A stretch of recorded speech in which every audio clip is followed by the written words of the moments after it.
everyone, welcome back to my channel. Today I am talking about the books that I read in the month of October. I did manage to read a total of 9 books, which I am very happy with.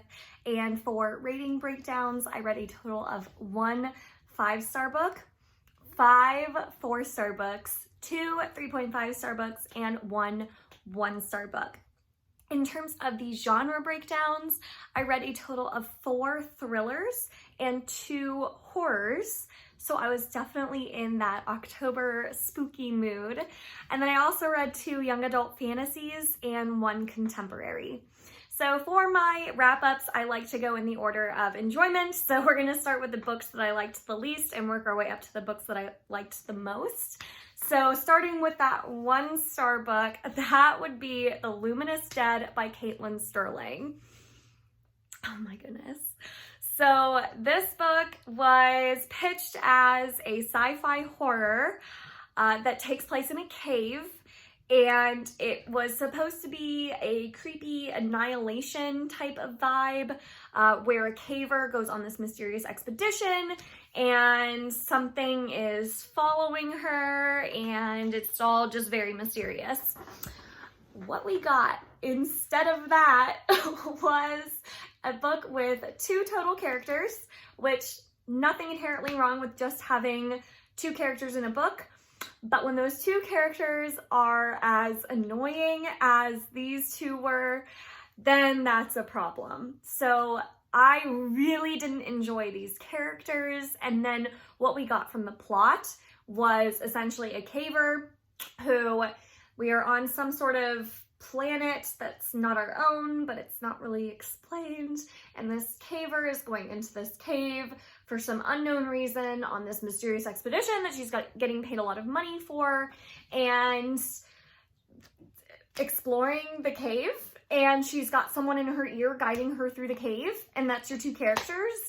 And in terms of horror, there was no horror whatsoever. This book was extremely boring and not scary at all. And then sci-fi, we really didn't get any sci-fi elements whatsoever, except maybe that they're on a planet that's not our own, but it's not explained at all what this planet is and kind of where civilization is at, why they're exploring this planet, why they're exploring this cave. So essentially the plot is just these 2 characters arguing about how to get through the cave, and the caver trying to figure out who the person in her ear really is, and then her trying to get out of the cave. I got 90% of the way through this book and put it down. And you might be asking yourself, Jessie, you were 90% of the way through. Why not just finish it? Because I didn't care. I didn't care at all. When I got 90% of the way through and there was still no horror, still no sci-fi, still no big twist or something that happened that would make me excited to continue on and kind of get invested. When I got to 90% of the book and none of that had happened, I didn't care anymore. And I didn't care about the characters at all because I found them so incredibly annoying. So all I wanted to do was just never listen to it again, be done with it. I didn't care if the caver made it out of the cave. I just didn't care about any of it.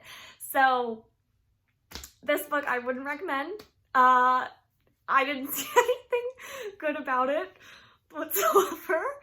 I should have listened to Goodreads on this one.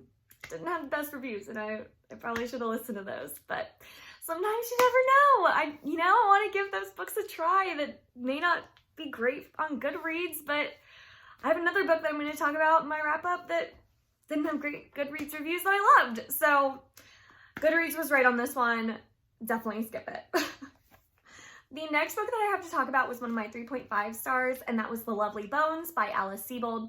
So a lot of you are probably very familiar with this book. It's very, very popular, and there was a movie adaptation for it.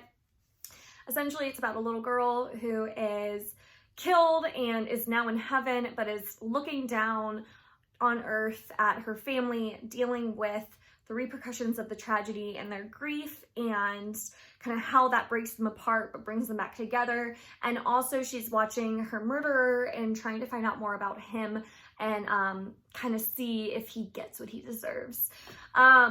It is a very, very powerful book, but it's extremely disturbing. So they go into a lot of gruesome detail about the rape and the murder of this little girl, and it's really, really horrible. It was hard to read, to be honest with you. And I don't get bothered by a lot of that graphic content in books usually, but this one was pretty disturbing. So this is definitely not for the faint of heart. If that does not sound like something you would enjoy, I would not recommend this book. I'm glad that I read it. And I will say the disturbing content is only in that like first quarter of the book, and then it gets better from there. But it's a book about grief. So there's not much else that's offered through it. It's really just a book about grief. And I thought Alice Sebold's interpretation of heaven was interesting, but it wasn't as compelling as I thought it would be. So overall, this one, I liked it, and I'm glad that I read it, but it wasn't my favorite, and it's not something I'm going to recommend to everybody just because of how disturbing it was. So that's Lovely Bones. The next book that I wanted to talk about was Her Pretty Face by Robin Harding, which also received 3.5 stars. This one is a lot like Big Little Lies because it deals with a lot of mommy drama and the kids and kind of that inner circle of moms at the elementary school that, you know, are all into the drama and figuring out everyone's pasts and all that. So this one was really fun to read, but I would not classify it as a thriller. I would say it's more like Big Little Lies. And I don't know if Big Little Lies is considered a thriller. I consider that more of just like a fiction contemporary. I don't know. What is the genre? I don't know. So if you liked Big Little Lies, I think you'll really enjoy Her Pretty Face. The only thing I'll say and why I docked it the 1.5 is because I think the characters weren't quite as compelling as Big Little Lies. Like Big Little Lies was so good, 5 out of 5 stars, but these characters weren't quite as compelling, and I will say that it's very predictable, so you will guess the twist right away and not be surprised at all when it turns out that that's the twist. That's the only twist in the book. And so you're not in for, you know, a big plot twist or anything super thrilling. It's more of just fun, entertaining drama. That's it. That's all it is. So I still recommend it for those of you who liked Big Little Lies. The next book that I have, now getting into the 4-star reads, and that is going to be Bad Mommy by Taryn Fisher, which I think is also known as I Can Be a Better You. These two are the same book. So don't get thrown off if you see those two talked about. It's the same.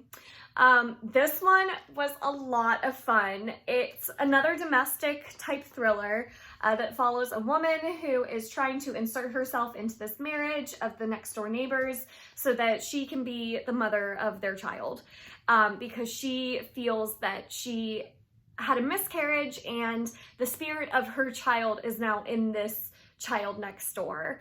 And so she's very manipulative. It's very creepy and fun. I really enjoyed this one. I thought it was extremely entertaining.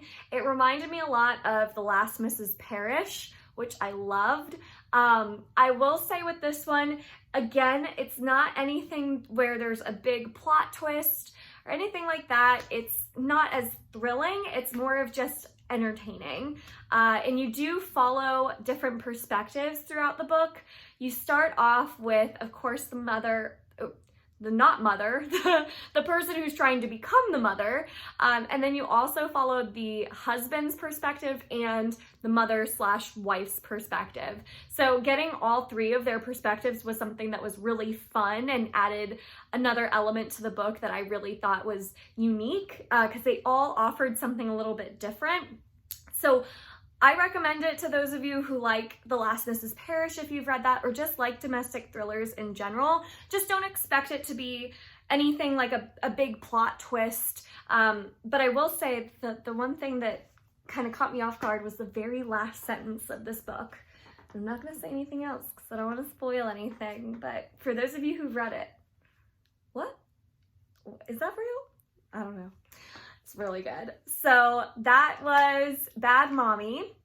The next book I have to talk about is going to be The Dire King by William Ritter, which is another one that I gave 4 stars to, and this is the 4th and final book in the Jacoby series, which is a fun Sherlock Holmes kind of retelling about a detective who investigates paranormal activity. So there's a lot of fantasy in this book that's a lot of fun, a lot of really great wit and banter between the characters. And this book in particular, I really fell in love with all of the characters.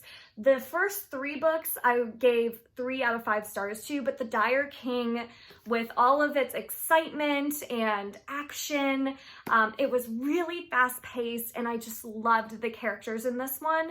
For some reason, they connected to me so much more in the 4th book than any other. And it makes me want to go back and reread all of the other books now. So I really like this series.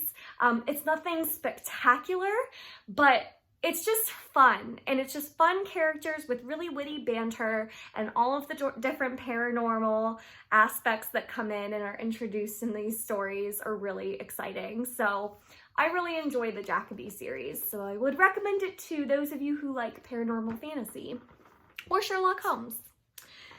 The next book that I have to talk about is going to be Final Girls by Riley Sager, which I do have a full review of down below, so I'm not going to go too into it here. I'm just going to say that I really enjoyed this novel. I really liked our main character in it. I loved the twist. It totally got me, which I'm so happy about, and I'm so excited to read more of Riley Sager's books. I think the next one I'll read is The Last Time I Lied, but I'm really excited for Lock Every Door as well. So, love Final Girls. If you want to know more about it, you can see that review down below. And then the other 4-star book that I have is going to be Strange the Dreamer by Laini Taylor. And I was not expecting to enjoy this as much as I did, because I've read Laini Taylor's other trilogy, The Daughter of Smoke and Bone, and I thought that was so average. It was very mediocre to me. Nothing that was going to be a favorite at all. But Strange the Dreamer really caught me by surprise, and I'm so glad it did. The writing style's still not my favorite. Laini Taylor's writing is not my favorite. I know that a lot of people love it. It's just a little too flowery for me. I like to get more to the point, but I did get past the writing style because I loved the characters and the plot in this so much. I loved the romance, even though it was insta-love. It was not the source of any conflict or drama. It was just fluffy, sweet love, and I really enjoyed that. And then the plot itself had me flipping the pages. This is a pretty big book, and I flipped through it very quickly because I just was so invested in what was going to happen to these characters, and I had to know what was going to happen with the plot. So that ending, I have to get Muse of Nightmares now. I'm like freaking out. It's so good. So I really liked this one. So for those of you out there who are like me, who read Daughter of Smoke and Bone, didn't love it, still give Strange the Dreamer a try, because I think it's much better than her original trilogy. And then the last 4-star book that I read is The Perfect Child by Lucinda Berry, which, oh my god. Okay, I talked about this in the Scariest Books That I've Read video that I did that I'll link down below. This is so much fun. This book is a wild ride, and it's so freaky and psychotic, and I just loved every minute of it up until the end, because there is no ending. It just stops. So I will warn you right now that if you like a book with a very good ending, this does not have one. It's not that it's even like a vague, open-ended ending that you can like, oh, leave up to interpretation for all of the readers. Nope, this is just a non-ending. It doesn't end. It just kind of stops in the middle. So even with the non-ending in this book, I still rated it 4 stars because of how much I loved the rest of it. It was so much fun. And if it had an ending, like any ending, then I would have given this 5 stars because I really loved it. It's about a little girl who isn't totally what she seems, and about a couple who adopts her, and some freaky stuff happens. And that's all I'm gonna say, because I really want you to go in blind.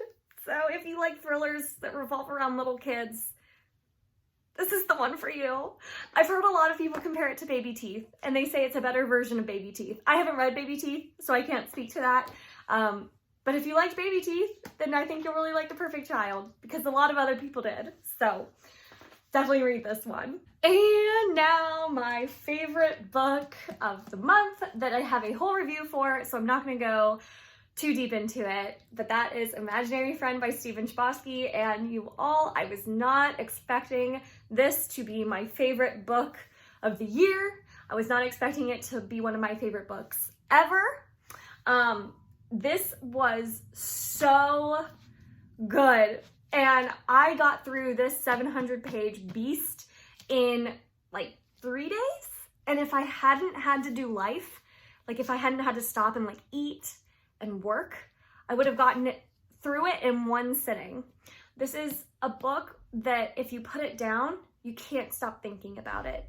If you stop reading it, you have to pick it up right away. It's so compulsive, and the characters are so incredible, and everything that happens in it is so amazing, and it's so scary, but it's so good. And so if you want to see my full review, you can look at the description box down below. I'll link it there. And I just gush about this. So 5 out of 5 stars, best book of the year, is so good, so highly recommend. So those were the 9 books that I read in the month of October. What were some of your favorites that you read? What were some of your least favorites? Leave your comments down below. And then of course, if you enjoy this video, make sure to like and subscribe. I release new videos every Monday, Wednesday, and Friday. And until next time, bye.